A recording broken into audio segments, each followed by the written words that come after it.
Saya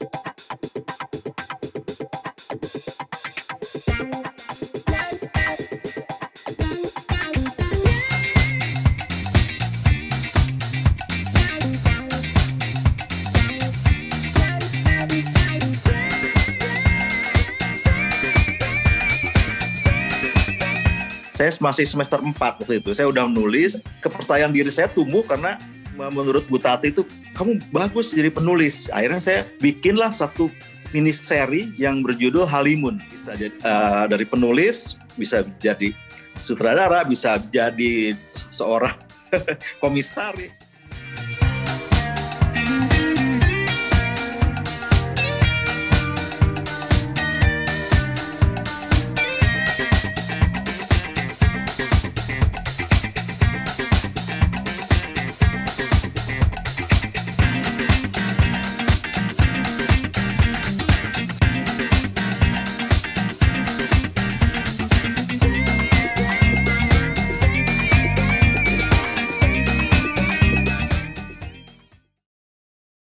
Assalamualaikum warahmatullahi wabarakatuh. Sheila, terima kasih. Apa kabar teman-teman semua yang saat ini menyimak di YouTube KBM Official dan juga yang saat ini bergabung dengan Asma ya, dengan kami semua di acara Belajar dari Bintang. Setiap Rabu, ini adalah kencan kita setiap Rabu, jadi pastikan rekan-rekan tidak melewatkan satu episode pun karena setiap pekan ada guru-guru keren yang hadir. Dari mulai penulis ya, ada cerpenis, ada langganan juara, ada Ika Natasha, Dilestari, Habibur Rahman El Sirazi, Fuadi, kayaknya sudah banyak yang kita hadirkan. Ada penulis skenario, Alim Sudio, Titin Watimena, dan lain-lain. Kemudian juga ada sutradara dan ada produser juga yang sudah hadir ya. Beberapa waktu sebelumnya produser Pengabdi Setan, itu salah satu film Indonesia paling laris ya. Dan malam ini kita kedatangan Mas Beni Setiawan. Sheila, apakah Mas Beninya sudah bergabung? Sudah Bun, sudah ada. Sudah, kalau gitu kita langsung panggil saja nih Mas Beni Setiawan. Beliau adalah yang saya tahu dulu penulis ya. Saya termasuk yang besar dengan membaca karya-karya beliau ya, keren-keren banget dan pokoknya sudah hits ya, masanya jauh sebelum kita ya. Sebelum Asma juga, jadi apalagi dibandingin teman-teman ya, maksudnya sudah lebih dulu ya, ini tua-tuaan aja sih kalau dibandingin Asma dan teman-teman. Kemudian juga bagaimana bisa menjadi seorang sutradara. Jadi beliau ini sutradara banyak film ya, yang saya tahu sudah meliput kayaknya sudah menggarap hampir seluruh karya atau semua ya karya-karya novelis keren Indonesia ya. Dari mulai Madre itu Dilestari ya kalau salah ya, Madrenya Dilestari. Kemudian adanya Hanum Rais ya, ada karyanya Ika Natasha ya, ada karyanya banyak banget pokoknya gitu ya. Dan bukan cuma sutradara, gengs ya, Mas Beni Setiawan ini juga sutradara hebat ya, peraih Piala Citra lewat 3 Hati, 2 Dunia, 1 Cinta. Benar nggak Mas Beni? Assalamualaikum Mas Beni. Oke, Mbak. Hai ya Mas Beni, assalamualaikum. Baik, waalaikumsalam. Sehat ya Mas ya? Kayaknya segeran nih ya. Ya kebanyakan di rumah ini. Kebanyakan di rumah jadi segar. By the way tadi Asma sedikit menceritakan ke teman-teman ya, menyebutkan bahwa Mas Beni itu penulis gitu kan ya. Kemudian udah punya buku, sebelum kita semua punya buku. Kemudian juga Mas Beni penulis skenario ya, dan sutradara film juga. Dan kayaknya sudah menggarap semua ya Mas, karyanya Dilestari kan, di Madre kan. Kemudian karyanya Ika Natasha, Twi Fortiare ya. Kemudian karyanya Hanum Rais. Kemudian Laskar Pelangi. Hanum Rais. Iya kan, gitu. Iya. Jadi yang belum Mas Manadia nih Mas. Ben Sohib. Yang belum Mas Manadia. Itu sudah. Hampir ya. Insya Allah. Ya. Jadi ini minta. Insya Allah nanti ke depannya. Minta doa teman-teman semua ya. Terakhir juga, ya betul. Insya Allah ya, hampir ya Mas. Saya lupa lagi, Arumi ya. Iya, jadi subhanallah ya, luar biasa. Tapi Mas, by the way sebelum itu katanya sempat jadi aktor juga nih. Ya, membintangi acara TV. Nulis dulu apa terjun ke waktu itu ada apa? Keluarga Rahmat ya di TVRI ya? Ya, itu orang-orang yang udah jadul mungkin ya, udah lama kan. Yang nyambung berarti umurnya kita bisa bayangkan lah. bisa bayangkan. Ya, Mas tapi jadi proses penulisan saya itu dimulai justru ini semacam kecelakaan ya, tanpa sengaja gitu kan. Awalnya gimana saya ceritanya, Mas? kuliah di. Jadi apa nih temanya, saya ceritain dulu atau gimana?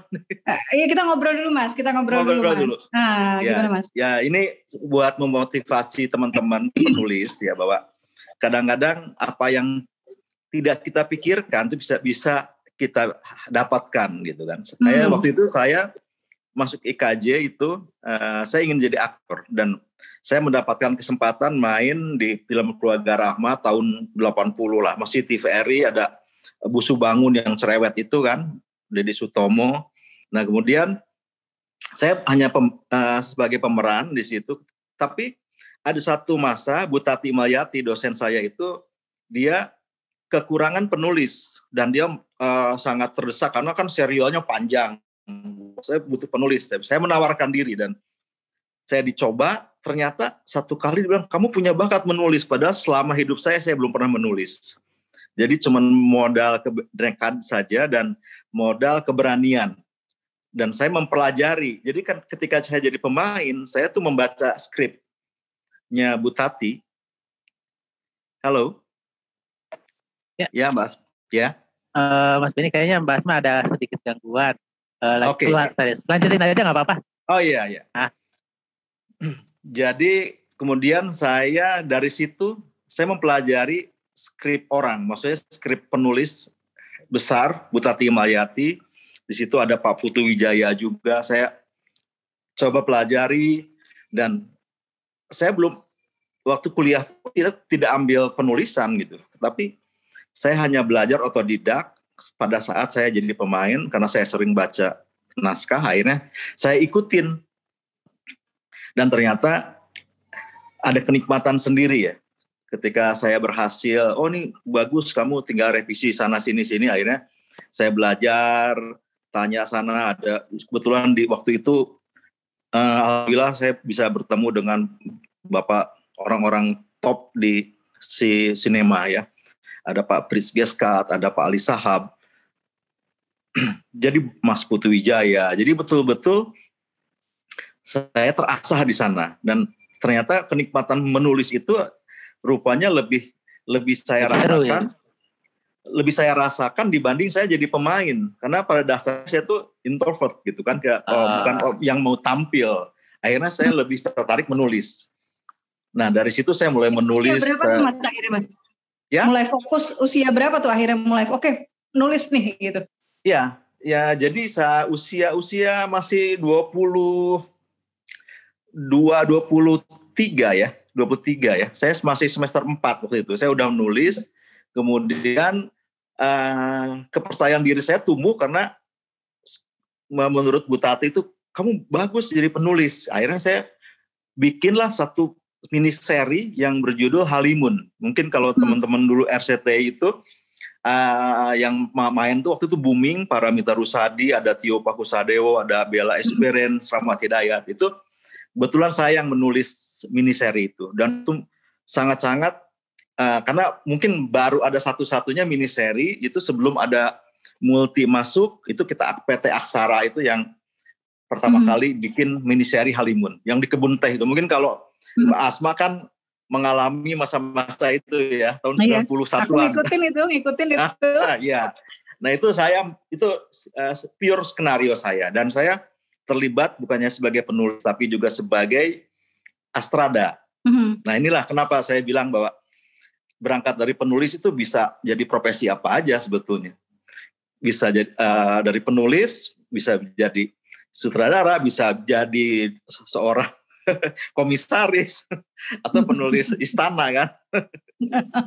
Mas, tapi kan gini Mas, yang kebayangnya di teman-teman itu biasanya gini, kayak semacam lo kalau udah nulis cerpen, lo nulis novel gitu kan, habis nulis novel, nah itu kayak tantangan berikutnya tuh nulis skenario gitu kan ya. Tapi kan yang nyampe ke sutradara tuh kayaknya jauh gitu.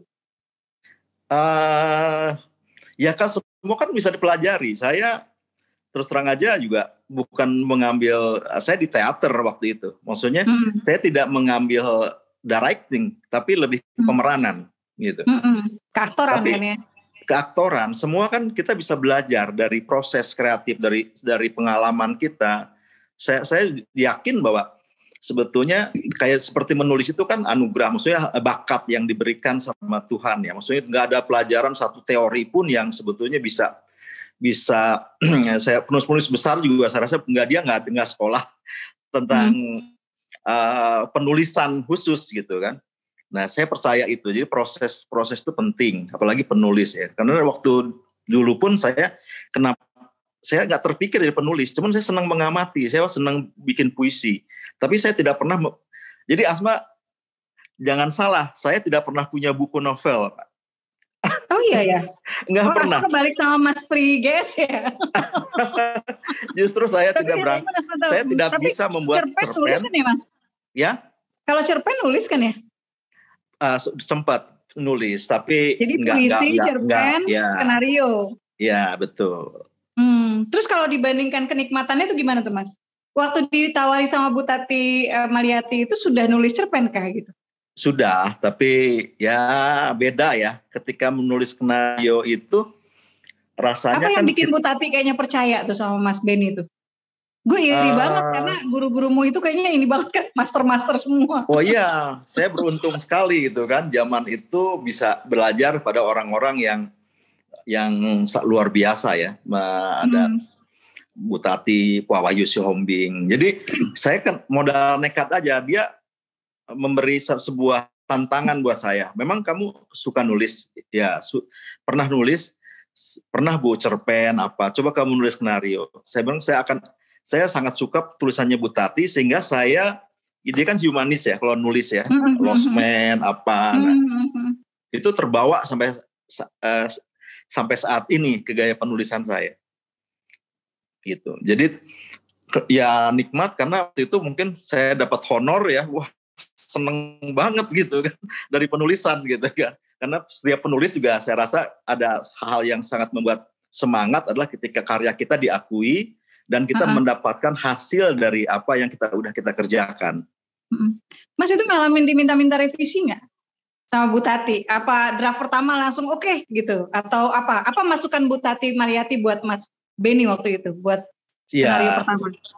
Kebetulan tidak banyak revisi ya, karena saya sebetulnya udah paham karakter dari semua tokoh-tokoh yang ada di situ. Karena saya ikut bermain di dalamnya, jadi betul-betul saya tahu betul dari dialog. Karena itu udah, kalau nggak salah sudah 30 episode baru saya menulis gitu. Jadi saya sudah mendalami karakter saya sendiri, saya sudah mendalami karakter pemain yang lain-lain gitu. Jadi ini benar-benar saya diberi kemudahan aja karena memang saya ada di situ gitu. Saya menjadi tokoh di situ. Jadi lebih mudah gitu menulisnya. Waktu penulisan Halimun, nah itu kan baru ya. Tokoh-tokoh baru semua.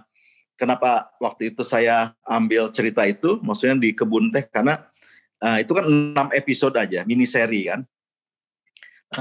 Penulisannya dan dulu itu nggak seperti sekarang ya. Kalau sekarang kan penulisan yang betul-betul, misalkan di MD itu seleksinya panjang sekali itu Pak, perjalanan itu ada draft 1, draft 2, draft 3, draft 4 karena banyak kepala. Kita tahu lah ya. Tapi waktu zaman itu, pada saat itu justru hanya kita berhadapan dengan satu orang. Misalkan saya dengan Bu Tati oke semua gitu. Ketika saya Halimun, saya hanya berhadapan dengan satu orang, sutradaranya, produsernya, dan mereka nggak ada masalah karena waktu itu memang nggak ada sedikit revisi pun gitu kan, jalan berhasil. Dan itu terjadi di film yang pertama saya, Bukan Cinta Biasa.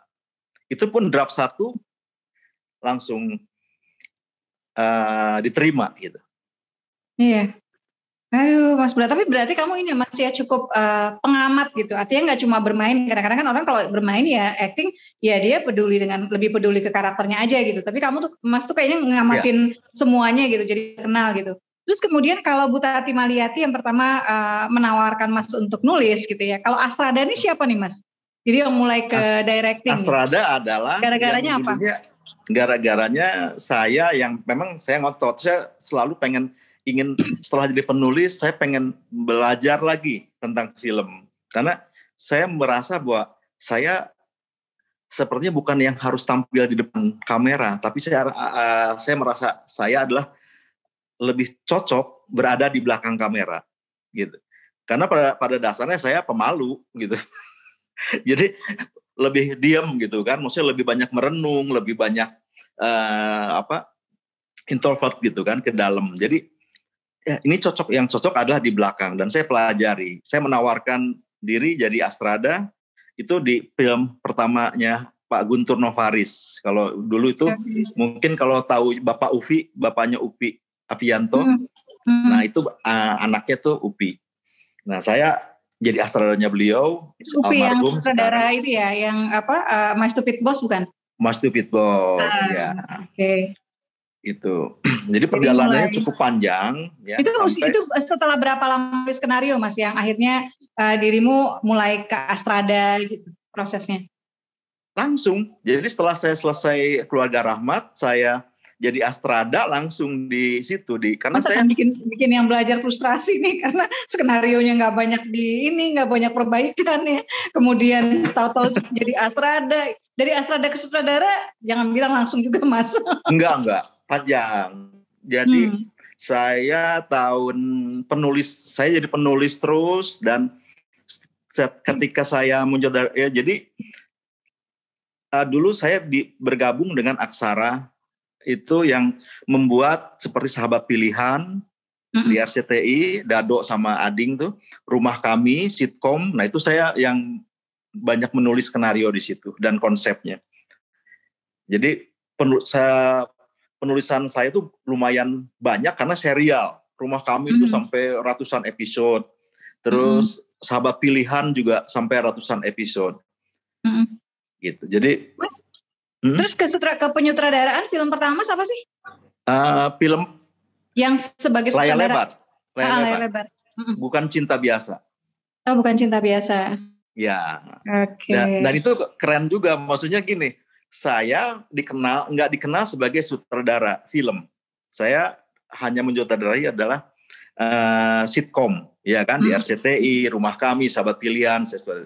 Belum saya waktu itu saya punya skenario, saya nulis. Saya bawa ke semua PH, ke Multi, kemana-mana, dan mereka bingung dengan waktu itu komedi romantik belum terlalu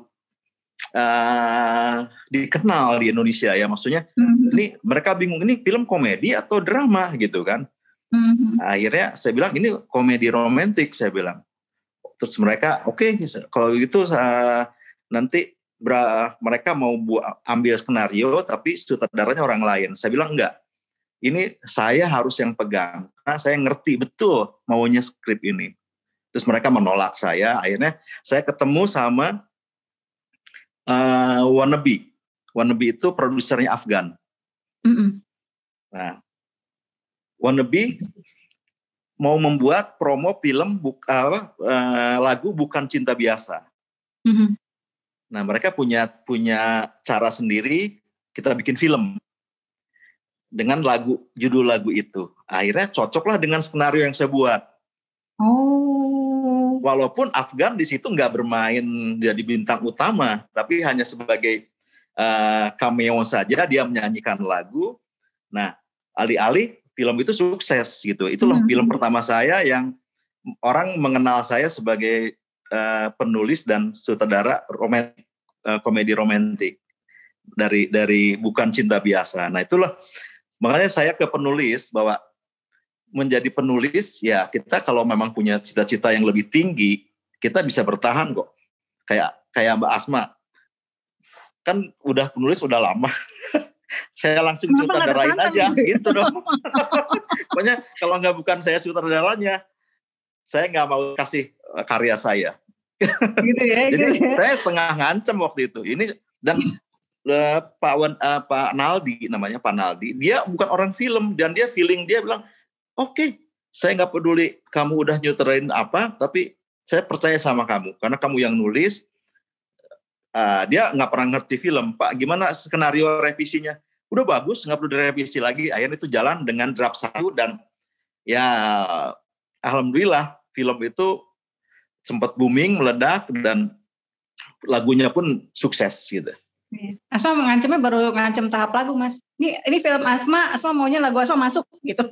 Oh, nggak apa-apa. Makanya yang kemarin Surga yang tadi ditunjukkan kan ada Ira Batit tuh, Mampukah Aku gitu ya. Ngedirect dong, ngedirect kan juga bisa. Tapi gini sih Mas, biasanya kan teman-teman nih berjuang dengan salah satu problem teman-teman penulis ini untuk melangkah ke yang berikutnya, termasuk juga Asma ya, itu kepercayaan diri. Kadang-kadang kita tuh tidak berani gitu, tidak punya keberanian, tidak. Asma bahkan sampai sekarang sebagai penulis masih nggak percaya diri gitu, sampai suamiku tuh marah-marah gitu. Gimana sih Bun gitu, kok nggak percaya diri juga, udah mau 50 gitu ya, mau percaya diri berapa gitu kan. Nah itu dari mana sih Mas dirimu mendapatkan satu keberanian itu gitu, kemudian bawa kepercayaan diri gitu, dan Mas bukan cuma, kan gini Mas ya, kadang-kadang ada orang yang percaya diri overconfidence gitu. Ya, betul. Padahal dia belum levelnya gitu. Sementara Mas tuh bisa ngukur bahwa enggak, ini gue ngerti gitu. Dan karena memang kamu ngerti gitu. Nah itu gimana ya ngebedain bahwa, jadi pertanyaan Asma dua. Yang pertama dari mana keberanian untuk men-challenge diri, itu yang pertama.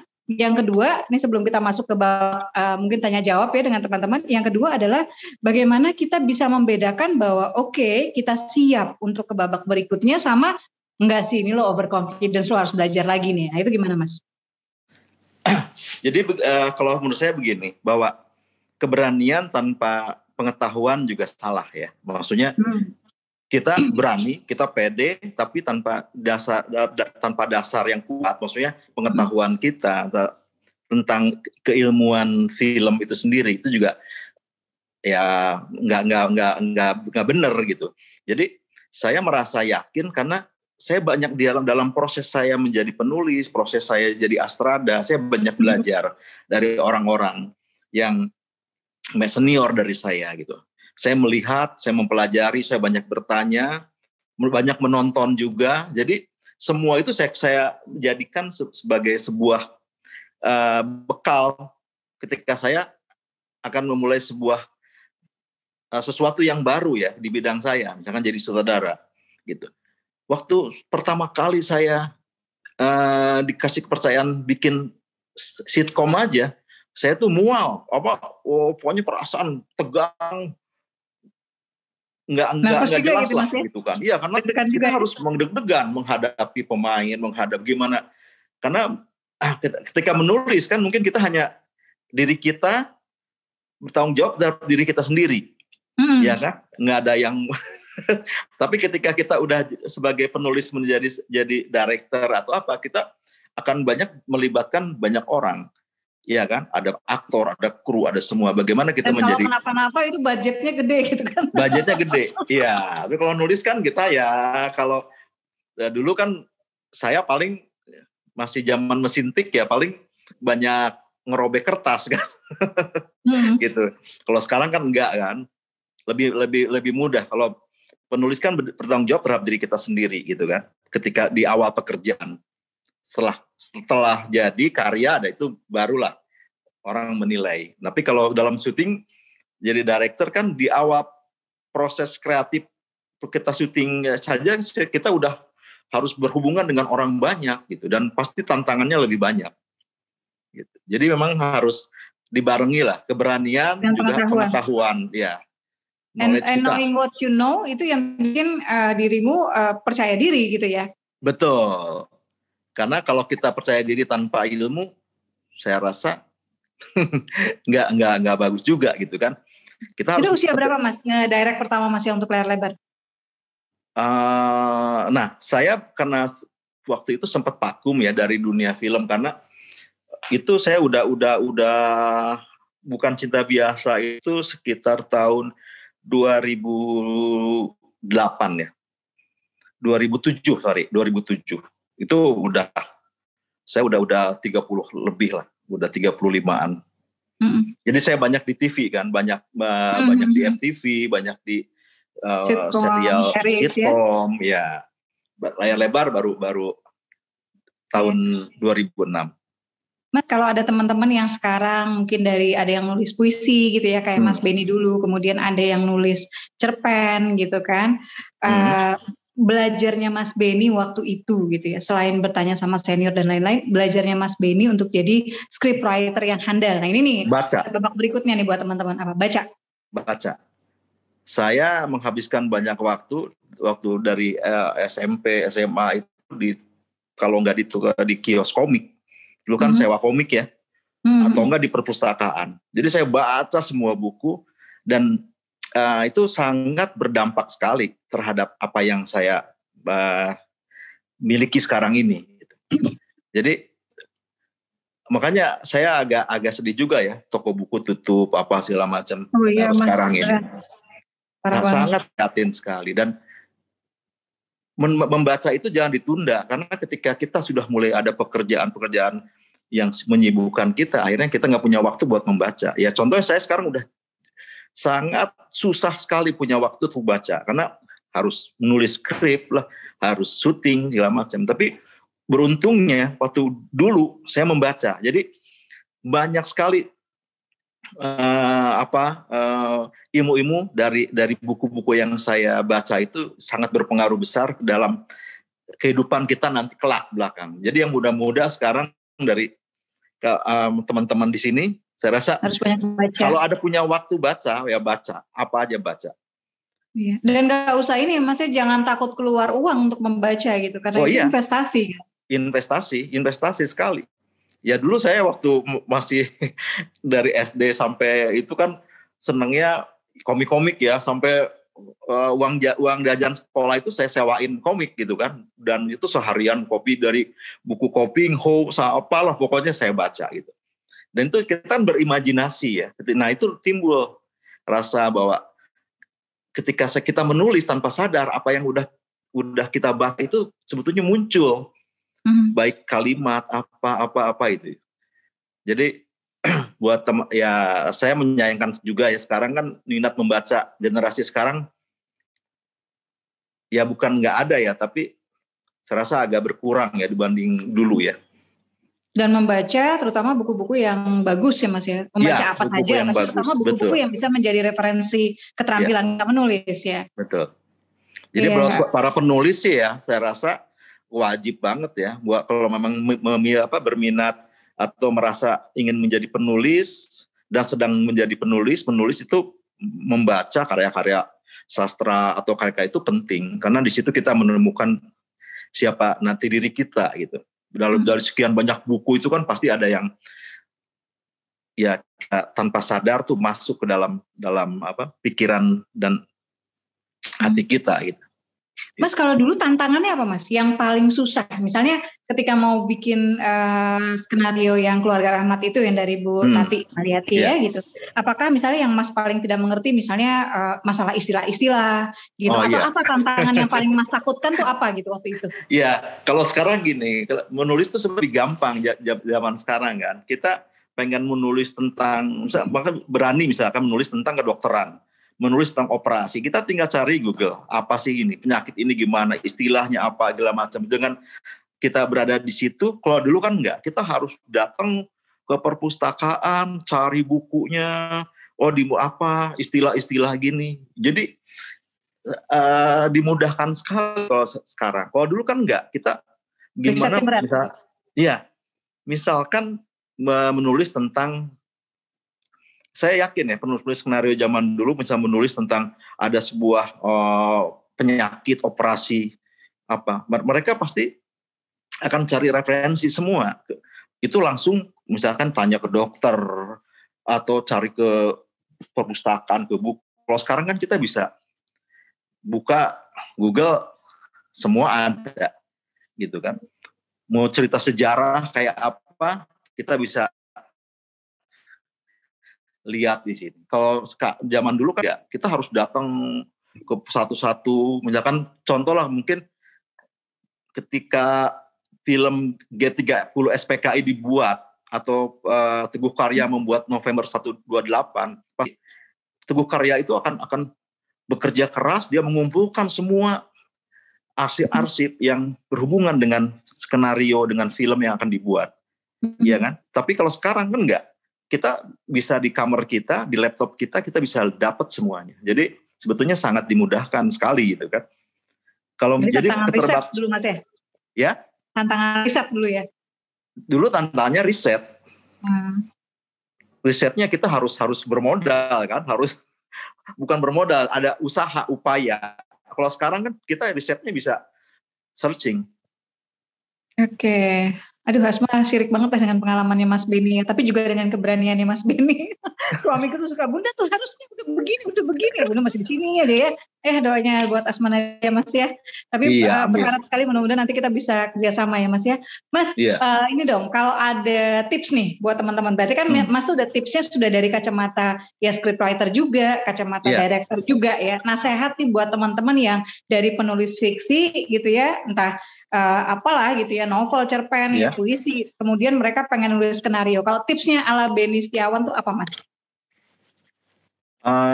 Ya itu, bahwa jangan pernah merasa takut, jangan pernah merasa bahwa kita itu dikasih kelebihan semua ya, dikasih kelebihan bakat, dan kadang-kadang kita nggak sadari ya.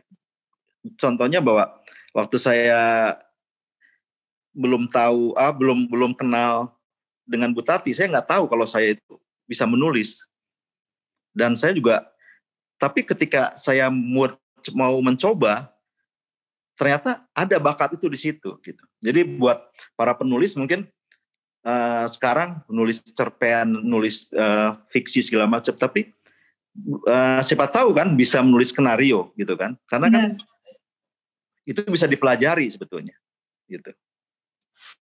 Jadi itu kemudian beranikan aja ya Mas ya, mencoba aja. Gitu ya. Iya. Kemudian yang kedua pastinya kawal dengan pengetahuan ya. Jadi akhirnya source dari pengetahuan yang lo harus cari ya lo harus cari gitu ya. Betul. Jadi yang baca, yang ngedeketin mungkin scriptwriter senior dan lain-lain ya Mas ya. Iya, betul. Oke ya. Teman-teman silakan nih kalau yang ingin bertanya langsung ke Mas Beni, kita mulai dengan mungkin 3 atau 4 pertanyaan. Silakan, Sheila. Saya sambil ngecas ya. Iya, Mas. Ini udah ada yang lesnya nih Bunda. Yang pertama ada Maulida Ajeng ya. Oke. Boleh langsung. Silakan Mbak Maulida. Pertanyaannya Mbak Maulida. Sebutkan dari mana ya, biar kita tahu juga nih teman-teman yang saat ini bergabung gitu ya, dari Indonesia bagian mana aja nih. Oke, silakan Maulida. Silakan Mbak. Masih sudah di dulu. Ya, silakan. Sip. Oke. Assalamualaikum warahmatullahi wabarakatuh. Waalaikumsalam warahmatullahi wabarakatuh. Dari mana Mbak Maulida? Saya dari Purworejo, Jawa Tengah. Oke, Jawa Tengah. Ya, langsung aja satu pertanyaan ya. Iya. Di sini saya terima kasih sekali sudah diberi kesempatan untuk ikut Zoom. Pertama, saya ngefans sama karya-karya Kak Asma Nadia. Yang kedua, kebetulan Pak Beni adalah salah satu sutradara film Laskar Pelangi. Aduh, Oke, langsung pertanyaan. Saya sudah menyelesaikan membuat naskah novel. Novelnya itu fiksi ilmiah. Nah, tapi saya itu seperti kayak belum percaya diri atas membuat sinopsisnya, karena jujur saya masih susah sekali membuat sinopsis dalam suatu novel seperti itu yang menarik tapi juga bisa dari awal sampai akhir dan bisa menyeluruh dari ceritanya. Pertanyaan saya adalah bagaimana membuat sinopsisnya itu, dan bimbingan untuk mendapatkan senior itu caranya bagaimana gitu ya. Terima kasih. Oke, langsung Mas Beni. Ini kalau teman-teman, kamu tuh sebetulnya agak unik sih. Biasanya orang nggak pede itu nulis novel ya, bukan nulis sinopsisnya ya. Tapi oke lah gitu ya. Kemudian kalau komunitas ya, buat teman-teman scriptwriter yang pengen belajar tuh gimana tuh Mas Beni? Ya, memang unik bener. Karena biasanya kan orang punya ide dulu ya, punya ide yang dituangkan lewat sinopsis. Baru kita bikin novelnya. Nah ini story dari Mbak siapa tadi? Maulida. Mbak Maulida sudah bikin novelnya? Sudah bikin novelnya, cuma nggak percaya diri bikin sinopsisnya. Nggak usah bikin sinopsis lagi Mas Beni. Nggak usah. Tapi perlu juga kan, orang ketika mau baca novel pengen tahu dong apa ya Iya, temanya terutama apa. karena ini sih Mas, tantangan platform kayak teman-teman komunitas bisa menulis kan akhirnya ada aplikasi KBMF kan. Kalau kita Mbak Maulida kirim ke penerbit mungkin nggak perlu pakai sinopsis ya, nggak harus gitu. Tapi kalau di Oke. aplikasi kan dia harus bikin sendiri ya. Nah, Bikin ada tips dia. nggak Mas Beni? Iya. Tips ya coba aja, maksudnya tulis aja sekemampuan Maulida. Kemudian coba lihat-lihat ini ya Mas ya, lihat-lihat sinopsis-sinopsis dari buku-buku yang lain itu juga bagian dari kita belajar kan untuk bikin sinopsisnya. Betul, ya. Oke, terus kalau buat teman-teman yang pengen belajar skenario tuh kalau pengen ada ketemu seniornya tuh ada komunitas atau organisasi atau apa nggak sih Mas yang mereka bisa sharing gitu, bisa belajar? Dulu sempat ada ya, sama ada Titin Watimena di sana penulis skenario. Cuman saya udah nggak terlalu mengikuti ya kegiatan mereka. Coba nanti saya ini lihat lagi. Baik, ya gitu ya Mbak Maulida ya, semangat Mbak ya. Kalau saya jadi Mbak nggak pede nulis novelnya loh, bukan sinopsis ya. Tapi sinopsis itu yang penting juga gini ya, sebagai pemilik cerita tahu kelebihan-kelebihan ceritanya apa yang harus ditampilkan. Itu loh. Sinopsis itu kan biar orang ini ya Mas ya, biar kalau sutradara tertarik, produser tertarik, kan? Jadi harus poin-poin yang bagus-bagusnya tuh harus kamu tampilin tuh, jangan lupa. Gitu ya. Yang lain sih kata Mas Ben tadi ya latihan. Oke, penanya kedua Mbak Sheila. Oke Bunda, ini penanya kedua ada dari Erniwati Madia. Silakan Kak. Sheila, kamu tuh imut banget sih ya. Kamu tuh kayak SMP mana ya? Waduh. Bakal awet muda nih. Ya, silakan. Coba Mbak Lela.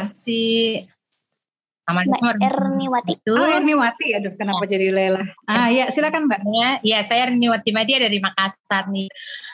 Bunda Asma luar biasa. Saya ikuti semua filmnya deh. Akhirnya yang tahunya terinspirasi menulis juga. Alhamdulillah. Pertanyaannya apa nih Mbak? Ya, kenapa? Pertanyaannya jadi apa nih buat Mas Ben? Gini, kebetulan pas habis menulis itu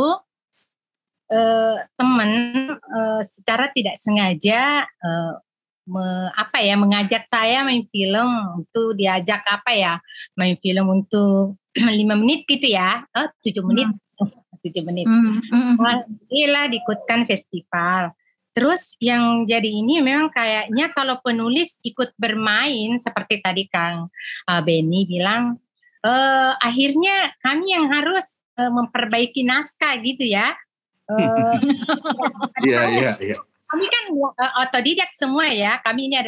Saya ini pribadi adalah dosen ekonomi ya. Jadi gemes gitu ya mas skenarionya ya. Ya, suka membaca seperti tadi bahwa dari kecil suka baca komik sampai nonton filmnya Bunda Asma atau semua deh Laskar Pelangi semuanya, Lost Man semua jadi saya ikutin semua. Jadi yang saya ingin tanyakan ke Kang Beni, apakah betul inspirasi itu muncul karena kebiasaan itu dan pada saat waktu main film kan ceritanya saya kan nggak ngerti tentang naskah ya, tetapi pas kita yang mau memeranin itu saya yang koreksi apa karena kebiasaan itu, makanya nih saya ingin belajar banyak nih dari Beni. Dan makasih kan. Iya Mbak Ernawati. Dan ini Mas Beni, boleh nggak tuh aktor koreksi skenario ya? Silakan Mas Beni. Ya kalau biasanya kalau kita udah di sebuah proses kreatif skenario itu yang harus direvisi oleh pertama ada produser, ada tim kreatif gitu. Biasanya sebelum syuting itu sudah kita revisi dulu gitu sampai menjadi final draft gitu kan. Jadi ketika sudah di set itu sebetulnya tidak boleh ada perubahan-perubahan karena sudah itu akan rusak semua planning yang ada yang sudah kita persiapkan di masa-masa persiapan buat syuting itu. Tapi kalau ya ini kan mungkin karena masih belum non komersial ya, malah bukan mungkin film pendek kali Mbak Asma. Tadi kan 7 Iya, menit. Jadi ruang diskusinya mungkin masih banyak ya Mas Beni? Masih bisa. Nggak apa-apa sih sebetulnya kreatif itu kan bisa. Mungkin kadang-kadang juga saya sebagai sutradara atau sebagai penulis, di lapangan ada hal yang berbeda itu bisa saya revisi juga gitu. Contoh misalkan ada, ini ternyata pemainnya nggak bisa datang, tapi itu penting harus diambil sekarang. Nah kita bisa rubah. Nanti aja kita datang, kita nggak usah hilangkan dulu ini, itu bisa gitu. Jadi disesuaikan dengan situasi kondisinya. Selama tidak mengganggu jalan cerita itu sah-sah aja sih. Apalagi kalau mungkin bisa lebih bagus gitu, nggak masalah juga gitu. Tapi memang sebaiknya yang lain nggak keberatan gitu ya Mas. Asal yang lain nggak keberatan. Tapi sebaiknya memang skrip itu sudah final, itu udah dibahas. Kita kan ada dengan pemain itu juga ada reading ya, ada reading di mana semua pemain datang dan membaca skenario itu. Nah disitulah misalnya pemain, saya kok nggak enak ya dengan dialog saya gitu. Bisa dirubah nggak kayak gini? Atau karakter saya kok jadi agak melenceng begini, nggak seperti yang sebelumnya gitu. Itu bisa kita diskusikan. Tapi kalau sudah ketika syuting ya sebisa mungkin ya semua sudah selesai urusan itu gitu. Urusan skenario udah selesai, tinggal kita syuting gitu. Iya. Tapi untung si Mbaknya masih ini ya, Mbak Ernawatinya masih ini Mas, masih koreksi naskah ya. Nggak tiba-tiba udah action habis itu dia cut. Nge-cut sendiri. Dulu pernah tuh Asma lagi ada syuting gitu terus ada pemain yang cut gitu ya. Kita langsung pandang-pandangan. Saudaranya juga bingung ya. Baik. Oke, Sheila, next up siapa nih? Kita kasih yang cowok yuk. Siapa nih penanya cowok nih? Ada Sofian Permana nih Bunda. Oke. Kak Sofian. Silakan Mas.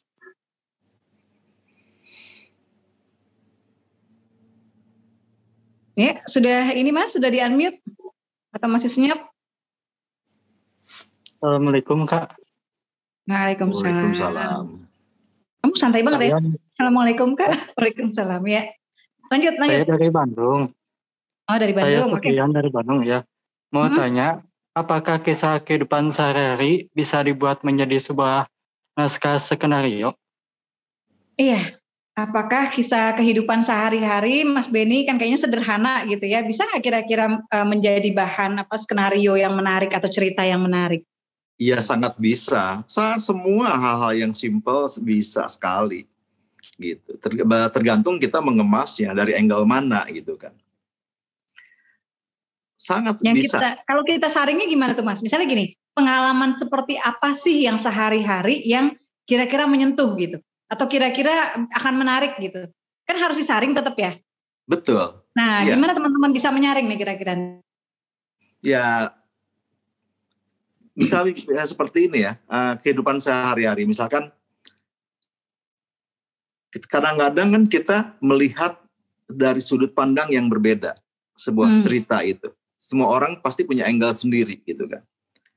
Seperti misalkan kehidupan skenario contoh film apa ya yang memang menceritakan tentang yang simple ya, yang sehari-hari itu banyak sekali sebetulnya. Tapi ketika penulis, sutradara, ya penulis mengambil temanya dari sisi yang lebih berbeda, itu pasti akan menarik semuanya gitu. Jadi tergantung dari angle mana kita akan memulai cerita itu. Itu sih saya rasa semua cerita bisa, tapi tentu dengan penambahan dramatik, karena pasti kalau ceritanya semuanya datar apa yang mau kita sajikan gitu kan.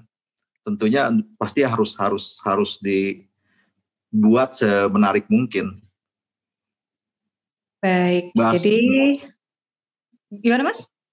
Ya mungkin cerita-cerita Mbak Asma juga pasti banyak sekali kan yang tentang keseharian hidup rumah tangga. Naik haji juga sederhana ya Mas ya, maksudnya sehari-hari kan ya, main naik haji problem yang umum gitu kan ya. Iya itu kan maksudnya banyak sekali kan orang tua kita menginginkan untuk bercita-cita ingin naik haji, tapi kan mengemasnya kan bagus sekali itu. Itu sebuah contoh yang memang bisa diterapkan. Bagaimana satu keinginan orang tua naik haji di semua rumah pasti punya keinginan itu ya, setiap orang Muslim ya pasti cita-citanya naik haji. Tapi nggak terpikirkan oleh orang kok bisa jadi sebuah cerita yang menarik gitu. Nah, dibikinlah konflik-konfliknya. Gitu. Jadi Baik. itu contoh yang baik sih naik haji. Semua orang saya rasa pengen naik haji, sangat keseharian sekali gitu, sangat umum sekali gitu. Jadi relate ya Mas ya, hal-hal yang sehari-hari itu punya kelebihan antara lain karena dia relate ya Mas dengan banyak orang ya. Betul. Kayak yang lain kan ini ibu gue juga mungkin gini gitu kan ya. Jadi cari hal-hal yang walaupun baik, dengan latar belakang berbeda ya, dengan latar belakang berbeda ya. Iya, Mas Beni ini ada, saya nggak pakai kacamata ini. Salam Om Beni, karya pertama Om Beni yang saya ikuti bukan Cinta Biasa, Cinta Dua Hati. Itu perdana masuk bioskop gara-gara film ini. Gimana jadi sutradara yang mengarahkan pemain baru, Afgan? Nggak bakal lupa karya-karya awal Om Beni. Oh ya, jadi ini udah bercita-cita jadi ini Mas, udah bercita-cita jadi sutradara nih. Gimana mengarahkan pemain baru? Gimana Mas? Ya, waktu itu karena waktu itu pemain barunya banyak sekali ya, bukan Cinta Biasa. Ada Olivia Jensen, Afgan, Ferdi Tahir, rata-rata baru lah. Karena terus terang PH yang yang membuat film itu juga bukan PH film ya. Jadi mungkin dari budget juga waktu itu, tapi saya yakin Pak, saya butuh orang-orang yang fresh gitu kan.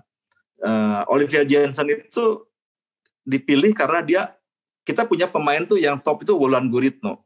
Kita cari yang mirip Wulan Guritno. Olivia tuh sangat mirip sekali dengan Wulan Guritno muda. Akhirnya kita ketemu di Paris Van Java, kita kejar, kita ajak main. Dia kaget. Saya nggak pernah main film, saya nggak bisa acting. Saya bilang kita belajar. Akhirnya saya karantina 1 bulan pemain-pemain itu dan mereka terus latihan setiap hari di Bandung. Jadi ada Ferdi Tahir juga belum main film, Olivia Jensen belum main film, kita gabungkan semua jadi tiap hari mereka reading, tiap hari mereka latihan. Nah, ketika sudah siap baru saya mulai syuting. Jadi mengarahkannya jauh lebih mudah gitu. Kecuali kalau waktu itu pemain baru terus tiba-tiba langsung syuting, wah pasti kerepotan. Tapi karena udah dilatih dulu, kita dari scene by scene-nya terus sampai akhirnya bisa lancar produksinya. Mas susahan jadi sutradara apa susahan jadi scriptwriter? Harusnya Asma nanya gampangan mana ya? Enggak, dua-duanya punya tingkat kesulitan dan punya lebih. Ya, dua-duanya berbeda sih ya, tingkat kesulitannya berbeda. Kalau menulis, ketika kita udah mentok, mungkin penulis semua sama ya. Udah blank gitu, blank note, udah akhirnya kita nggak pernah bisa menulis, melanjutkan. Tapi ketika sebagai director, ketika kita udah syuting, kita nggak mungkin harus jalan terus, nggak bisa kita mood kita. Tapi kalau nulis ya kita bisa, aku nggak mood, kita bisa tunda kapanpun kita mau gitu kan. Tapi kalau syuting bisa dimarahin Pak Manut. Kayaknya nggak ini nih mood nih, besok kita break aja deh, nggak mungkin. Ya nggak mungkin lah, kecuali duit kita ya. Iya, karena semua kan kayak sebetulnya lebih enak jadi penulis Pak Asma. Enakan itu kan bener kan, berarti Asma jadi penulis doang bener kan? Iya, karena gini, penulis itu bebas ya, mau bikin scene, Mbak Asma kan banyak tuh scene ceritanya, wah mau gimana bebas. Tapi yang kerepotan, yang bikin susah, yang susah itu sutradara. Karena mengaplikasikan, menerjemahkan imajinasi penulis itu kan nggak mudah. Aku nanti punya pertanyaan terakhir nih buat Mas Ben ini. Benar Mas. Nggak tahu sih Mas, tapi tadi nih ada salah satu temen nih di chat juga nih. Bentar ya yang raise hands ya. Karena buat saya menarik pertanyaannya. Kita kadang-kadang salah memahami ini gitu. Jadi gimana caranya Mas kalau mengangkat novel dia menjadi, kan Mas Ben ini kan cukup banyak yang dari novel kan Mas ya, termasuk Sepatu Dahlan, hampir semua ya. Nah itu Jadi gimana caranya dari novel diangkat, kalau Mas Beni juga nulis skenarionya, itu ke skenario gitu. Karena kalau novel kan banyak narasi katanya. Sementara kalau film kan banyak dialog menurut yang bertanya. Nah gimana Mas? Ya sebetulnya begini, memindahkan sebuah narasi kepada dialog itu sebetulnya. Narasi ketika sebetulnya sama ya, maksudnya gini, kita menceritakan sesuatu ketika dalam sebuah novel itu berbentuknya narasi ya, menceritakan pada orang. Tapi ketika kita menulis skenario, kita tidak perlu lagi menceritakan narasi-narasi itu karena cerita sudah disampaikan oleh tokoh-tokoh yang udah kita ciptakan lewat dialog. Gitu. Paham maksud saya, Mbak? Jadi ketika kita, saya contoh lah, membaca novel Surga yang Tak Dirindukan, ya kan? Semua narasi. Tapi narasi itu kan sudah punya dialog sebetulnya. Kalau kita jeli ya membacanya kalau kita menulis skenario, semua apa yang Mbak Asma tulis ya di Surga itu sebetulnya udah bentuk sebuah dialog yang tidak ditulis oleh penulis novel. Tapi sebagai seorang penulis skenario kita sudah bisa menangkap itu. Dan kadang-kadang scriptwriter memilih itu ya Mas ya. Kadang-kadang mereka memilih yang kita buat narasi sama mereka dibuat dialog gitu. Saya pernah ngalamin gitu juga sama Mas Alim gitu. Betul, iya. Ya itu, jadi sebetulnya beda, medianya sih beda ya. Ketika membaca novel, kita seperti diceritakan, ya kan? Karena kita membaca. Tapi ketika kita membuat skenario, kita justru harus menceritakan lagi kepada penonton. Itu sih bedanya. Melalui adegan yang kita create sama dialog ya Mas ya? Ya, boleh tokoh-tokoh yang kita isi dengan dialog-dialog. Sebetulnya sama, ya kan? Kita menuangkan isi cerita novel itu, ya kan? Tapi kita coba dalam kita aplikasikan udah jadi tokoh-tokoh gitu. Oke. Ya, buat teman-teman nanti mungkin bisa gini juga ya. Sebetulnya ada nggak sih Mas cara nih buat teman-teman yang pengen ngelihat skenario-skenarionya Mas Beni gitu? Oh bisa, Mas, nanti buka itu bisa. Dong Mas, buka akun di Belajar dari Bintang dong Mas. Jadi nanti biar teman-teman yang bantu gitu kan, mobilisasi dan lain-lainnya gitu ya. Tapi supaya teman-teman misalnya ini mereka udah baca nih Edensor gitu kan, mereka pengen tahu skenarionya gitu kan, bisa langsung belajar gitu. Atau misalnya mereka udah baca yang Hanum Rangga gitu kan, tapi mereka pengen lihat skenarionya, jadi bisa ada perbandingan ya Mas ya. Itu kayaknya paling tepat dirimu nih yang ditodong nih. Boleh. Karena saya novel. Ketika saya bikin dari novel itu pertama kali saya bikin tuh 3 Hati 2 Dunia 1 Cinta. Itu dari novelnya Ben Sohib. Yang berjudul Mas videonya mati. Oke. Ya, yang berjudul Da Vinci Code, Rosid Bedia. Iya kan? Iya. Nah itu novel menurut saya menarik. Cuman saya ngomong ke Ben, sorry Ben, saya bilang, boleh nggak saya tambahin ini itu diskusi ya, maksudnya saya masukin untuk Rendra ini, saya ambil hanya karena kalau kita semua ngambil jalan ceritanya dari jadinya novel series nanti Mas ya, bukan jadi terlalu panjang dan sensitif sekali ya, karena banyak hal soal agama lah gitu. Jadi saya berusaha untuk bikin soft gitu. Iya. Asma nonton tuh Mas gitu, dan gak heran sih itu dapat citra karena buat aku keren banget sih. Nah itu skenario pertama saya yang saya diberi kebebasan oleh Mijan. Saya diberi kebebasan juga untuk berekspresi sebagai director ya. Bukan berarti yang kesini-sininya nggak diberi kebebasan, cuman lebih industri ya sekarang. Tapi salah satu ya, ini teman-teman, oke kita masuk ke Raise Hands lagi ya, tapi salah satu Mas gosip-gosipnya tentang Mas Beni, kita belum pernah kerjasama, tapi I wish one day gitu ya. Tapi salah satu gosip yang ini adalah Mas Beni itu katanya detail banget jadi sutradara.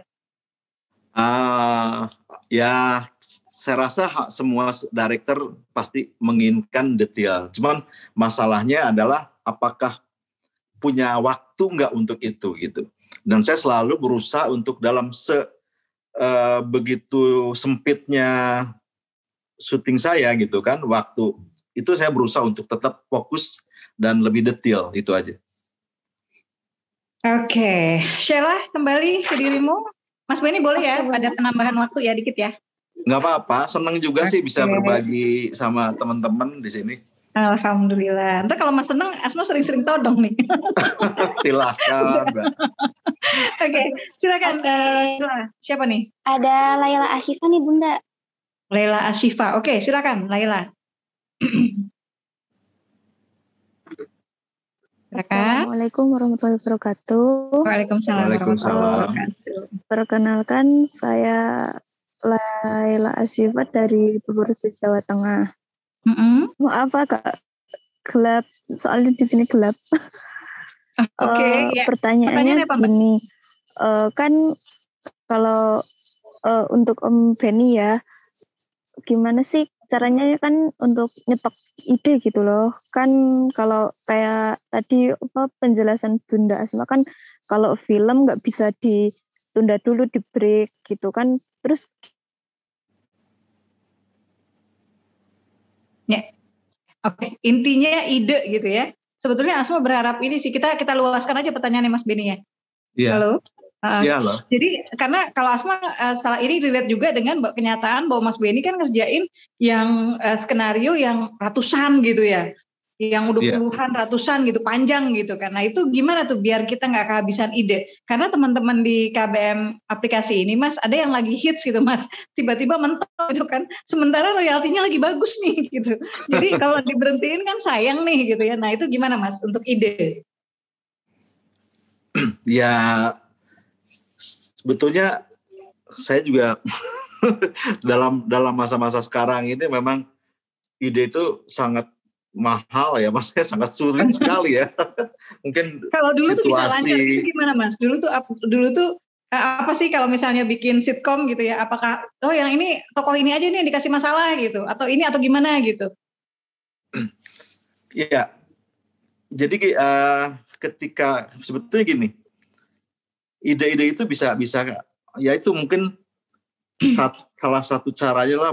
Waktu itu saya sangat rajin membaca ya, dari koran, buku segala macam. Kalau sekarang mungkin bisa kita lihat banyak di internet ya, atau di Twitter atau di apa. Karena ide-ide sederhana yang ada di situ bisa kita kembangkan gitu.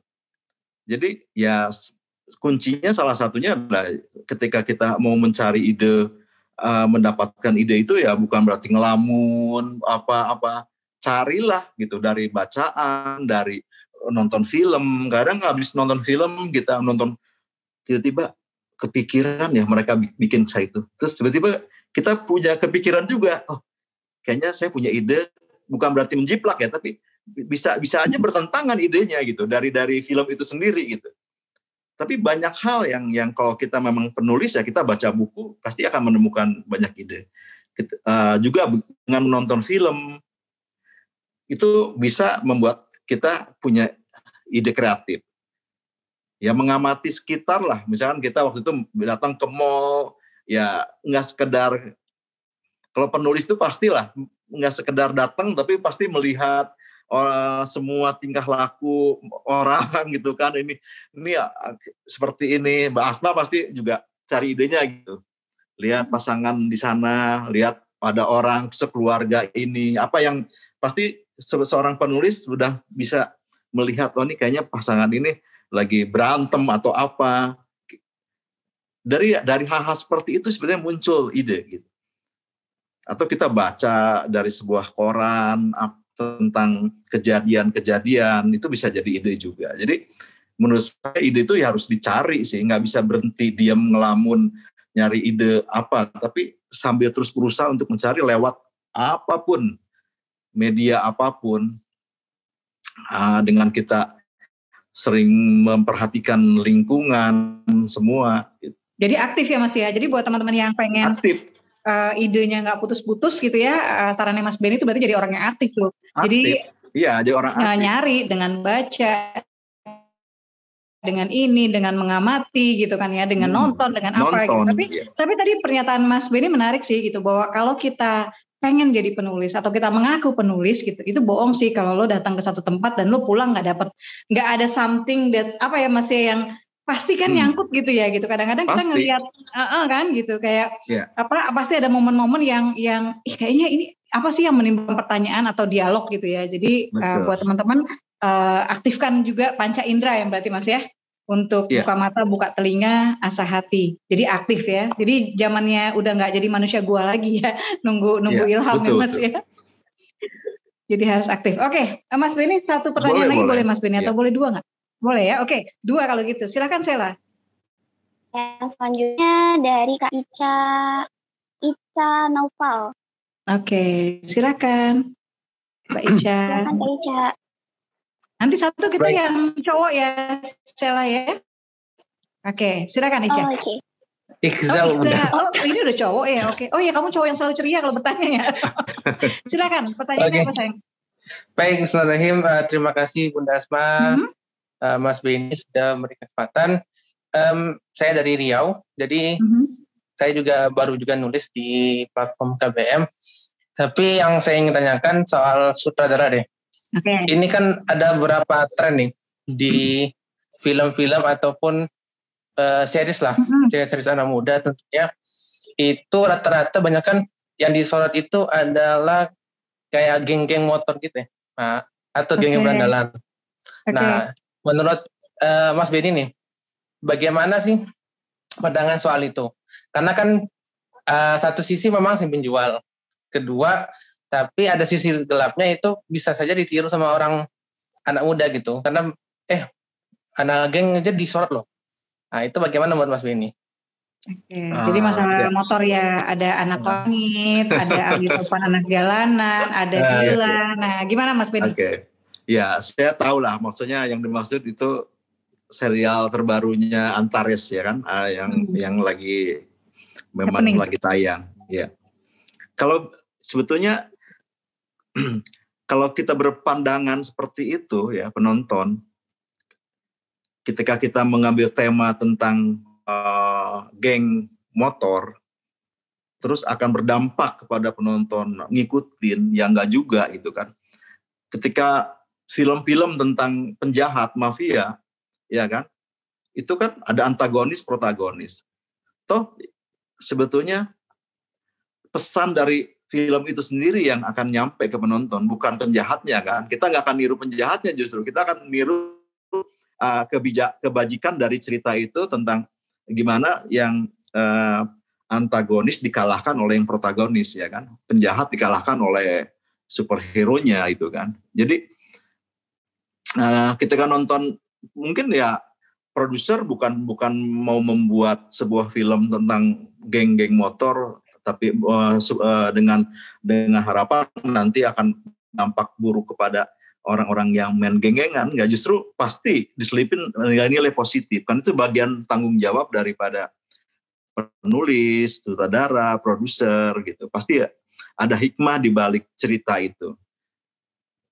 Cerita tentang poligami pun begitu kan. Iya, penulis bukannya pengen jadi buzzer poligami. Bukan untuk ditiru kan Mbak Asma kan.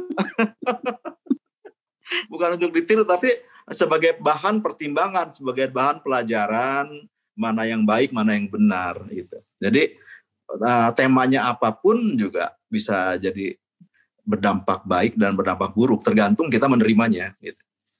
Iya, dan buat teman-teman nanti yang insya Allah ya ada di jalan naskahnya diangkat ke dialihkan ke skenario, kemudian dialihkan ke film, itu selama kamu kerja sama, kalau Asma ya Mas, salah satu yang Asma lihat adalah kalau kita kerja sama dengan orang-orang yang bagaimana, nah kita lihat dulu gitu kan skenario mereka gimana, film-film mereka sebelumnya gimana. Nah kalau dengan orang-orang yang kita yakin juga punya semangat yang lain dalam berkarya gitu ya, untuk juga meninggalkan jejak yang baik, insya Allah nggak harus khawatir sih Mas ya untuk itu ya. Oke, Mas Benny ada satu pertanyaan lagi ya. Oke, saya pengen yang itu deh, yang jejak pena online namanya. Siapa tuh Sheila? Nama aslinya siapa sih jejak pena online? Kamu sudah raise hands? Silakan. Sheila dikudeta dulu, maaf. Silakan Kak. Ya, Iya. Saya bertanya-tanya tadi jejak pena online kira-kira cowok apa cewek? Cowok tapi ya. Kecuali Cowok, ini Mbak. wajah. Iya, oke. Gimana? Cowok. Langsung deh. Pertanyaannya deh ke Mas Beni. saya mau bertanya, ini kan saya di lembaga sosial. Dan sekarang itu kan trennya orang yang berdonasi itu kan sudah ke arah video. Biasanya kan kita setelah meme kan, setelah kegiatan biasanya ada live reportnya itu sudah bentuk video. Nah, kendala saya itu biasanya di talent yang biasanya kita tidak siapkan. Tapi dari donatur kan minta kalau bisa live report itu kan ada orang yang di tempat itu yang menerima ya. Kadang itu kita kendalanya itu ketika testimoni itu kadang nggak lancar untuk orang menyampaikan pesan yang kita harapkan. Kira ada tipsnya dari Pak Ben itu untuk menyingkat lembaga waktu lah. sosial ya untuk ini ya, untuk membuat testimoni yang menarik ya. Video testimoni. Terima kasih. Baik. Silakan Mas Beni. Oh, Kalau gini maaf, boleh tadi pakai belum di Iya, boleh pakai stuntman nggak nih Mas kalau kayak gini nih untuk testimoni lembaga sosial nih? Saya terus terang belum begitu. Pertanyaannya agak buat saya belum. Jadi mungkin gini masih sih dengan bayangannya Mas Beni sebagai sutradara, nih Adinda kita ini bekerja di lembaga sosial. Jadi kan kadang-kadang ada pihak yang sudah memberikan sponsor, nah mereka tuh pengen ada video pertanggungjawaban gitu, video liputan lah gitu dari itu gitu. Nah, secara umum ada tipsnya Mas yang kira-kira angle yang lain atau apa gitu ya. Terutama katanya kalau testimoni langsung sama orang yang menerima bantuan kan kadang-kadang nggak lancar ngomongnya. Makanya sebetulnya ini boleh pakai stuntman nggak? Atau dengan narasi atau apa ya Mas untuk ini ya, untuk teman-teman yang bergerak di lembaga sosial nih kalau mereka mau bikin video-video pendek nih. Ya, saya rasa bisa dicoba ya, maksudnya mengumpulkan ya. Jadi masalahnya nggak bisa langsung ke lokasi gitu kan? Yang di lokasinya penerimanya misalnya ngomongnya nggak lancar gitu loh Mas, pas ditanya gimana perasaannya Bu nerima ini gitu mungkin. Oh. Ya ditik ulang aja Mas. Iya kalau nggak ada ini kenapa ngetik ulang ya? Iya betul. Ya saya rasa kalau yang penting kan jelas ya. Ketika justru natural kan kalau mereka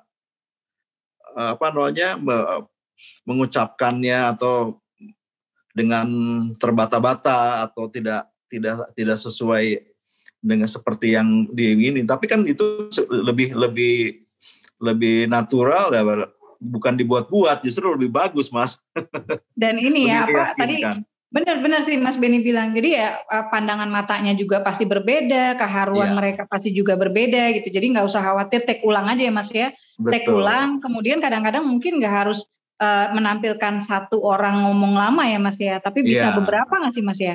Bisa diedit lah, permainan editing mungkin bisa. Bisa menamakan. Jadi yang satu ngomong saya, yang lain mengucapkan, yang lain terima kasih. Nggak seperti itu, nggak sependek itu gitu. Tapi bayangannya sebetulnya banyak cara sih ya, digabung mungkin sama narasi ya Mas ya, sama stok gambarnya yang banyak gitu, bagian-bagian yang menyentuh ya. Ini kapan-kapan mudah-mudahan pandemi berlalu kita bisa bikin workshop langsung nih dengan Mas Beni, kayaknya keren ya. Untuk ini Mas, untuk lembaga-lembaga sosial gitu ya. Mereka bikin film-film pendek, menarik kayaknya ya. Ya baik. Menarik juga. Mas Beni, Asma terakhir nih, teman-teman minta maaf ya, Asma punya pertanyaan terakhir buat Mas Beni. Mas ketika mengadaptasi novel, ya kan kadang-kadang ada ini ya, ada semacam stigma, nggak mau nonton novelnya pasti beda, pasti mengecewakan. Tapi kalau yang Asma lihat kan dari yang adaptasi novel yang dilakukan Mas Beni sebagai scriptwriter, kalau kebetulan Mas Beni nulis atau sebagai sutradara gitu, itu kan kayaknya merangkum ya Mas ya, jadi setia gitu dengan semangatnya. Apa sih yang Mas Beni perhatikan ketika mengadaptasi film yang berasal dari novel? Poin-poin apa yang Mas jaga betul gitu ya, poin-poin apa yang menjadi pertimbangan ketika memilih, karena bagaimanapun kalau novel kan harus memilih ya, nggak bisa semuanya gitu mengingat durasi. Betul. Ya, yang paling penting adalah sebetulnya tema cerita itu sendiri apa gitu kan, yang poin terpenting dari penulis yang ingin disampaikan tuh apa, itu yang harus sampai sebetulnya. Tokoh-tokoh utama itu kita harus setia, karakter dengan karakter yang ada di novel itu. Ketiga, pastinya bahwa siapapun, saya pun sendiri ketika saya membaca sebuah novel kemudian difilmkan, dan saya berharap apa yang terjadi di layar bioskop itu adalah apa yang sudah kita baca, tapi ternyata berbeda, pasti akan menimbulkan kekecewaan, gitu kan? Itu pastilah, karena apa yang kita bayangkan itu tidak sama dengan apa yang diharapkan. Cuman begini Mbak Asma, yang poin-poin yang sebetulnya harus dijaga adalah komunikasi antara penulis dan sutradara ya, dan penulis novel dan penulis skrip, ya kan.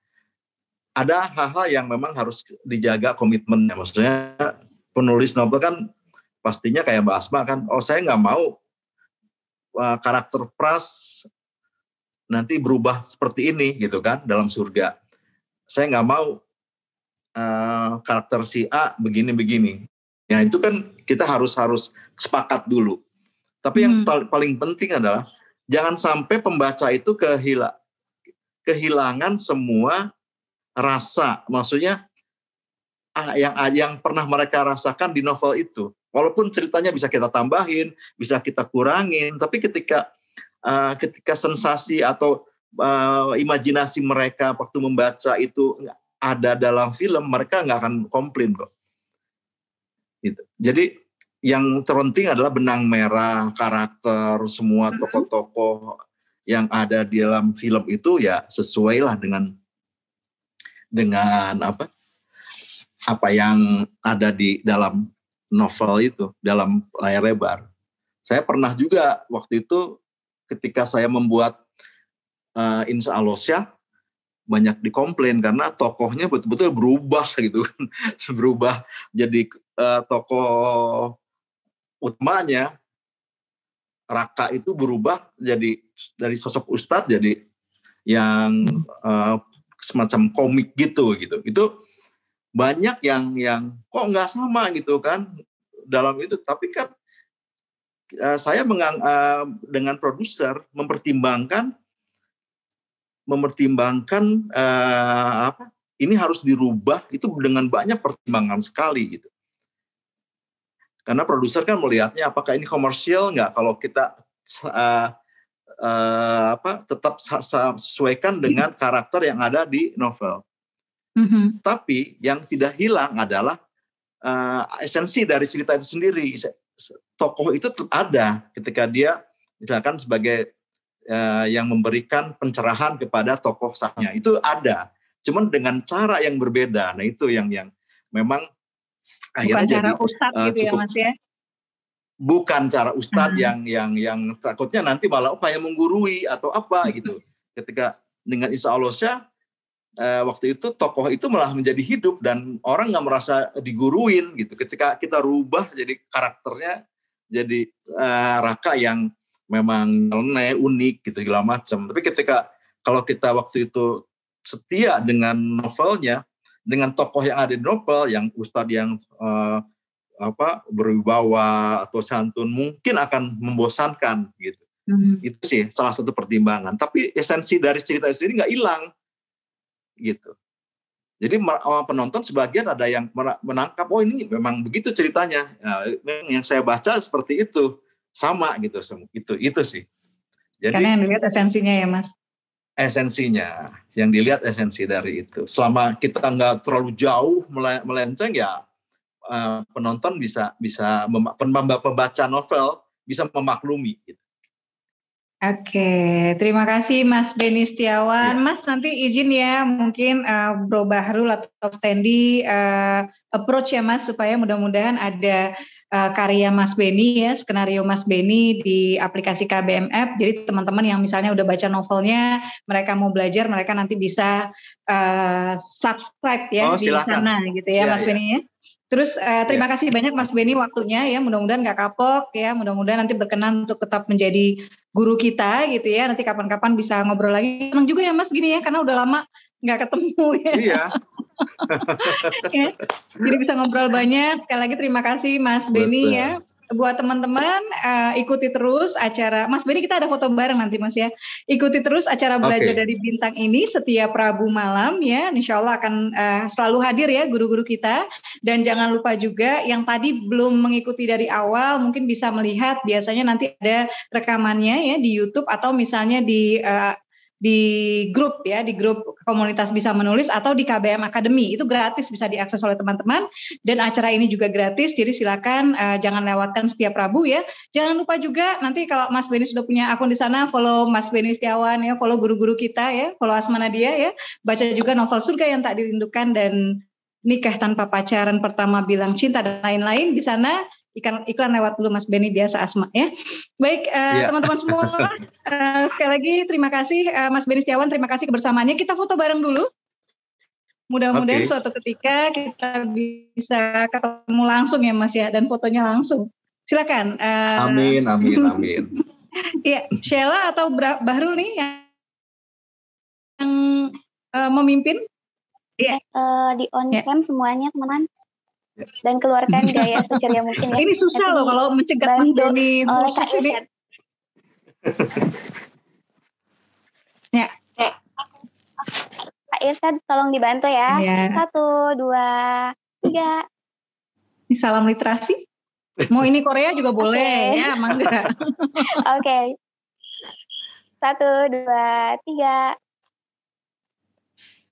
Oke, sudah Bunda.